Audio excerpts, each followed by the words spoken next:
Inaasahang didesisyonan ni Pangulong Bongbong Marcos ang posibleng extradition ni Pastor Apollo Kibuloy sa Amerika sa mga susunod na linggo.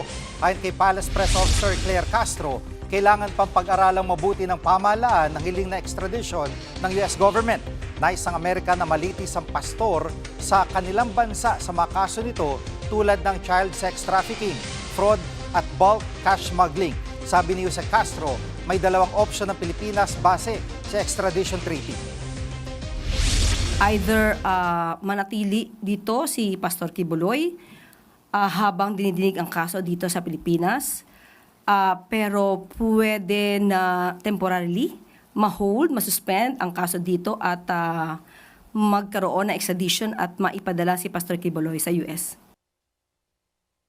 Mga kapatid, Jig Manikad po, pagdating sa mahalagang balita sa loob at labas ng bansa, dapat una sa lahat, mag-follow at mag-subscribe na sa social media pages ng News 5.